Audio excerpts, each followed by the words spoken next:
मित्रों, जिसने गीता को नहीं जाना उसका जीवन व्यर्थ है। किंतु आज के व्यस्त जीवन में हमारे पास गीता अध्ययन का समय ही कहाँ है। आपकी इस समस्या के समाधान के लिए इस चैनल पर प्रतिदिन प्रातः 6 बजे क्रमानुसार गीता के एक श्लोक पर वीडियो लाया जाता है। केवल 5 से 10 मिनट के हमारे वीडियो को प्रतिदिन देखकर आप संपूर्ण गीता का अध्ययन पूरा कर सकते हैं। चैनल को सब्सक्राइब कीजिए और घंटी के आइकन को दबा दीजिए। हर सुबह 6 बजे वीडियो आपके लिए उपलब्ध होगा। कीजिए अपने दिन की शुरुआत भगवत गीता के श्लोक के साथ। जो श्लोक आपके पीछे छूट गए हैं उनके लिए प्लेलिस्ट का लिंक नीचे डिस्क्रिप्शन में उपलब्ध है। वहां जाकर आप पिछले वीडियो देख सकते हैं। चलिए आज के वीडियो को आरंभ करते हैं।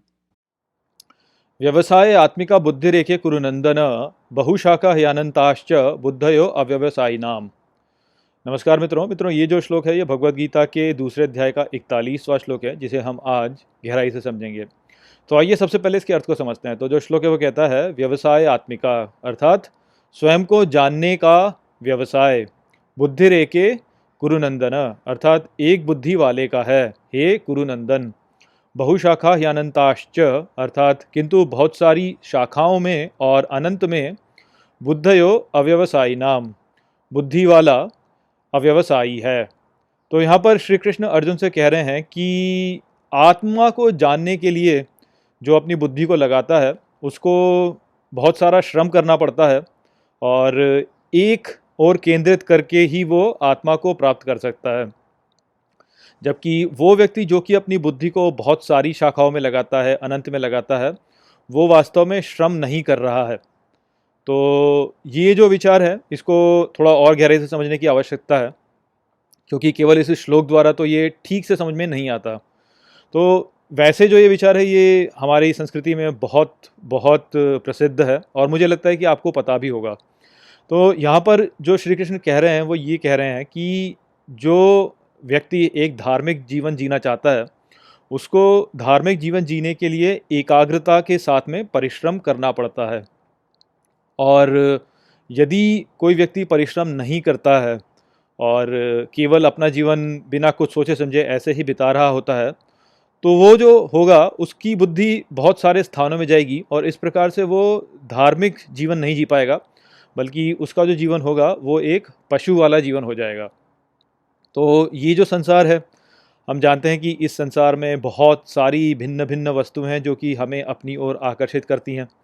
और यदि कोई ऐसा व्यक्ति है जो कि अनुशासित नहीं है और वो ऐसा व्यक्ति है जो कि केवल अपने निजी प्रसन्नता के लिए या जो अपना मोह है उसमें बह जाता है, तो वो ये पाएगा कि उसका जो मन है वो बार बार इस संसार में इधर उधर भटकता रहेगा, क्योंकि वो जो सुख ढूंढ रहा है उसको वो सभी स्थानों पर ढूंढेगा और सभी स्थानों पर ढूंढ ढूंढ कर वो भ्रमित हो जाएगा। तो यही कारण है कि हम लोग अपने जीवन में जब अनुशासित जीवन नहीं जी रहे होते हैं तो बहुत सारी चीज़ों के पीछे भागते हैं।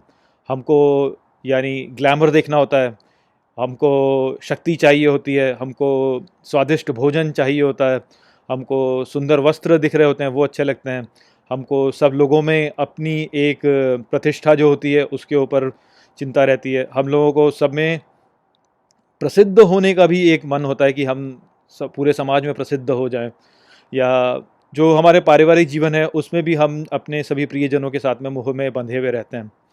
तो ये जो सारी वस्तुएं हैं इस संसार में हमारे चारों ओर, ये हमें इस प्रकार से जकड़े रखती हैं कि हम यदि अपने मन को अनुशासित नहीं करते हैं तो ये सारी वस्तुएं हैं जो कि प्राथमिकता लेने लगती हैं हमारे जीवन में। और जब ऐसा होता है तो फिर हम अपने अस्तित्व को ऊपर उठाने की बजाय अपने अस्तित्व को नीचे गिराते चले जाते हैं और एक पशु वाला जीवन जी रहे होते हैं, जहाँ पर कि हमारे कर्म के ऊपर नियंत्रण नहीं होता। हम केवल अपने संस्कारों में बहे जाते हैं और हमारे जो संस्कार होते हैं वो वास्तव में हम पर हावी हो जाते हैं, ना कि हम अपने संस्कारों पर हावी हों। तो इस प्रकार से यदि हम जिएंगे तो हम जिस प्रकार से भी हमारे भीतर के संस्कार डले हैं वही रखते हैं पाएंगे अपने पास में, उनसे ऊपर नहीं उठ पाएंगे। तो यदि ऐसी स्थिति है तो फिर हमारा स्वयं की जो इच्छा शक्ति है वो तो रही ही नहीं। हम तो केवल एक पशु जैसे ही जीवन जी लिए, जैसे एक पशु होता है जिसको जब कोई भोजन दिखता है तो उसको खाता है, जब कोई उसके ऊपर कोई शिकारी करने आता है तो वो भागता है।